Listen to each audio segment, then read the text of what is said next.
What is the correct order for brushing, flossing, water flossing, tongue scraping, mouth washing, your dental home care routine? What order is the most optimal for your oral health? Let's talk.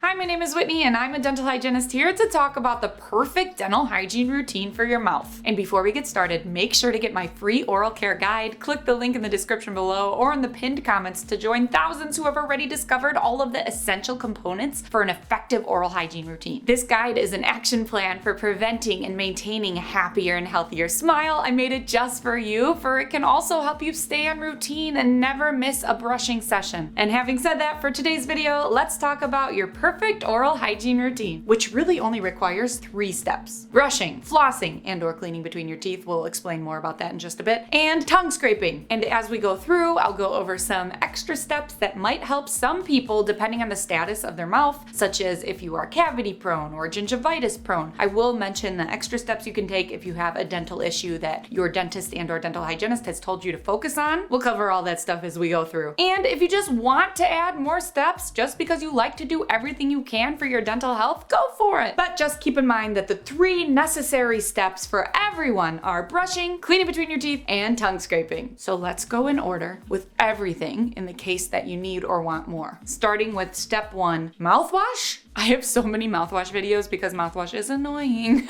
Let me phrase that better. The thing about mouthwash is it gets a bad reputation and it's exhausting for a lot of us dental professionals because in most cases, mouthwash is not needed. Most people do not need to use a mouthwash, especially if you have a healthy mouth. No issues. Then why are you using it? Maybe you just like how it makes your breath feel. You like the taste of it. If so, sure, that's fine. If mouthwash is truly something you enjoy, my recommendation is to just make sure you are using it before you brush if it's an antiseptic mouthwash. So I will link my video that explains the differences between antiseptic and anti-cavity and what to look for in antiseptics to make sure they are not acidic and non-staining. Because yes, some mouthwashes actually increase your risk of tooth staining. But regardless, this is not a needed step. So don't feel like you need to add mouthwash just because. But if you really like it and it's an antiseptic mouthwash, make sure it's step 1 of your routine. We will talk more about anti-cavity mouthwashes later since those will actually be the final step of our routine. Now, moving on to step 2, or step 1 for most of us not using a mouthwash. Step 2 is brush our teeth. Wait, what? She wants us to brush before we floss? Yet another subject I go into depth about in another video, which I will link below if you're interested, but here's the recap. It does not matter which order you brush or floss, just as long as you're doing both. People who feel strongly about this, it's just their opinion. Really, us dental professionals don't care if you floss then brush or brush then floss. Just the fact that you are flossing is what's important. Now for me personally, I am more cavity prone, so I prefer to brush first and then I spit and then I don't rinse and then I floss. And the idea is that the floss is coming into contact with the toothpaste that is still on my teeth, so it's helping in cavity prevention. Honestly though, there's not too much research on whether this is better, but there's a few things I've read stating that it is for cavity prevention at least. So yeah, I prefer to use traditional string floss after brushing. But again, you can do whichever order you prefer with brushing and flossing. Just be sure you're doing both of them and using proper technique. Now, without getting ahead of ourselves, I feel like I was getting a little into talking about flossing, but first, let's talk about this brushing step a little more. I prefer to use an electric toothbrush. It just does the work for you. Less chance of user error. If you like your regular manual toothbrush, that's fine too, but just make sure you're using it correctly. There are some nuances that make using a manual toothbrush a little more difficult to use properly, but regardless, make sure you're brushing 2 times each day for 2 minutes each time. Once in the morning before breakfast. You know I have another video explaining all about why before breakfast, which I will also link below. And also once at night, right before bedtime. I prefer to use a fluoride toothpaste since fluoride is the recommended ingredient by the American Dental Association in cavity prevention. Fluoride toothpastes that have the ADA seal of acceptance have been tested for safety and efficacy regarding their effectiveness in protecting against tooth decay and strengthening tooth enamel, so I'm all about it. However, having said that, some people, especially in my comment section, are against fluoride. If so, that's fine, you do you. But I will mention that all of the negative stuff online revolving around fluoride is based on if you were to eat it. So just like you're not supposed to eat your lipstick or chapstick, you're not supposed to eat the tube of toothpaste, right? Because if you do, it will make your tummy hurt. Just keep that in mind when you see things like fluoride is toxic. It's only toxic if you're eating it, and you're not supposed to be ingesting it. You're supposed to be using it as directed as a topical toothpaste. But if you are still feeling uncomfortable with fluoride, I will highly advise you to at least use a toothpaste with the ingredient nano-hydroxyapatite. Lots of non-fluoride toothpastes only have xylitol in them, and the ingredient xylitol alone is not strong enough to protect against cavities. So if you're not using fluoride, make sure you're at least using nano-hydroxyapatite, and it's a bonus if it also has xylitol. Next up, step 3, floss. Again, you can do this before brushing if you want, but for the purpose of this video, let's just keep going. I prefer traditional string floss because I'm able to use it correctly. And if you use traditional string floss correctly, then it is so worth using it every single night before you go to bed. You technically only need to floss once each day, whereas brushing, you're supposed to do it twice. Now, if you struggle with the string for whatever reason, no worries. Try a floss pick. The handle makes it so much easier for some people who have a hard time wrapping the regular floss around their fingers. I will link my how to properly use a floss pick video in the description as well if you'd like to learn more. So if you use string floss or floss picks, then you're done with step 3. You can move on to step 4. But if you're still looking for another option to clean between your teeth, you don't like the string floss or the floss picks, another alternative is an interdental brush. These are also great at cleaning between the teeth. I find that so many people are unaware that these exist. They just aren't talked about as much. They should be talked about because they are awesome. Some dental professionals even say they can effectively replace flossing, meaning you don't have to use the string at all if they fit between and clean between all of your teeth. So that's where the one downside comes in. Lots of us have teeth that don't all have the same size spaces between them. So oftentimes when using interdental brushes, you might need to buy different sizes to accommodate all the spots between all of your teeth. I will link my interdental brush video below as well if you want to learn more about that. Now, water flossing. This is sometimes a tricky one. If you are someone who uses a water flosser, that's great. I love a water flosser. However, I personally feel that you should also use one of the other manual removal methods, the string, the picks, the interdental brushes, in addition to using water flosser. But hey, if water flossing is your favorite thing ever and you're not about to add one of those other things as well, no worries. Keep doing what you're doing, especially if you are someone with gingivitis or gum disease or bleeding gums, any type of gum issues, a water flosser is definitely recommended. If you are more cavity prone, however, I would highly recommend you use both a water flosser and one of those other 3 ways as well. Now the question is, what order do you use a water flosser, before or after the other stuff? Again, as long as you're using it, I don't care about the order of this one either. The only important thing is that you use your antiseptic mouthwash first and your anti-cavity mouthwash last. And we didn't even make it that far yet, so back to the water flosser. I like to personally use it after I string floss because I like seeing if there's anything I missed. If you miss a spot flossing, the water flosser will for sure spray it out. It takes care of it. And I think it's very satisfying to see that happen. However, some people might argue with me here, saying how you never want to wash away the toothpaste from your teeth after brushing. Again, that's only if you're prone to getting cavities or your teeth are very sensitive, tooth sensitivity. In those cases, lots of people would prefer to water floss first, then brush afterwards. Again, either way works. It's really not a huge deal. And we'll go more into this in a bit about leaving the toothpaste on your teeth versus not leaving the toothpaste on your teeth. And if you are still concerned about what is best for your individual mouth, always ask your dentist and or your dental hygienist, for they know your mouth best and can give you personalized recommendations about what would benefit you. Okay, so we brushed, we flossed and or cleaned between our teeth. Next up, number 4, we scrape our tongue. Did you know that 90% of bad breath bacteria sit on your tongue? So not only is it important to brush your teeth every day, but it is also important to brush your tongue. And the best way to do that is by using a tongue scraper. Brushing it with a toothbrush is fine, but a tongue scraper is even better because there are so many little crevices on your teeth that bacteria can get caught in. And if you don't have a tongue scraper, no worries. You can actually use a spoon from your kitchen. It actually really works pretty well. But if you want an actual tongue scraper, I will link some product suggestions in the description box. Yeah, I would probably say this is my all-time favorite step in my dental hygiene routine. Once you remove all of that gunk, oh, it is so fresh and so clean. Your tongue, you'll see, you'll love it too. Also, if you tend to get tonsil stones, make extra sure that you're using a tongue scraper, for it can really help prevent those from forming by reducing the bacteria count in your mouth. And for many people, that's the final step. You're done after tongue scraping. But for others, it might be worth adding in step number 5, using an anti-cavity mouthwash if you're cavity or sensitivity prone. So circling back to the not rinsing after brushing, this is the topic that is often argued about on social media the most. Lots of people say how you should technically keep the residual toothpaste sitting there on your teeth after brushing so it can do its job. And if that's you, you're someone who doesn't want to rinse away the toothpaste, that's totally fine. Do that and skip this step. However, many of us do not like the texture of toothpaste on our teeth. I myself have a sensory issue, and sometimes that feeling of the paste on my teeth for a prolonged amount of time makes me want to freak the heck out. So if you are prone to getting cavities or you have tooth sensitivity and you do not like the idea of leaving the toothpaste on your teeth, no worries. I'm all about doing the more, let's say, elegant approach of simply swishing with an anti-cavity mouthwash. Step number 5. I just think it's so much more pleasant. Although mouthwash has a slightly lower concentration of fluoride than toothpaste, it still has fluoride, so it's still doing something, as opposed to you just rinsing your toothpaste off with water and not following up with the fluoride mouthwash. This step is, again, only if you are cavity prone or if you have tooth sensitivity as well. Anti-cavity mouth rinses can really help with sensitivity. Companies also make anti-sensitivity specific mouthwashes as well if you want even better results for any sensitivity concerns. I will link everything below. And remember, this final step should never be an antiseptic mouthwash. They tend to be more acidic and just not as great for your teeth. So make sure your antiseptic mouthwash, if you use it, you do not have to use it unless your dental provider told you otherwise. But if you do use it, make sure it's the first step. And this anti-cavity mouthwash is your last step. But in conclusion, the 3 basic steps for a perfect oral care routine at home are brushing, flossing, and tongue scraping. If you want to replace the floss with the floss picks or interdental brushes or water flossers, all good. I group them all together with the floss. And within that group, you can do whichever order makes you feel best. And if you like your antiseptic mouthwash, make sure to do it first before everything. And if you use an anti-cavity mouthwash, make sure to do it last after everything. And if you want even more help creating the perfect routine to prevent major dental issues such as cavities, gum disease, and costly dental visits such as deep cleanings and crowns and fillings to avoid all of that, make sure to click the link in the description or in the pinned comment below to sign up for my free oral care guide and join thousands who have already discovered all of the essentials for an effective oral hygiene routine. This guide is an action plan for preventing and maintaining a happier and healthier smile. And I hope this video helped you. Please like, subscribe, and turn on your notifications if it did. And if you want even more teeth talk, you can visit my website teethtalkgirl.com and hang out with me on Instagram at teethtalkgirl. Peace, love, and teeth.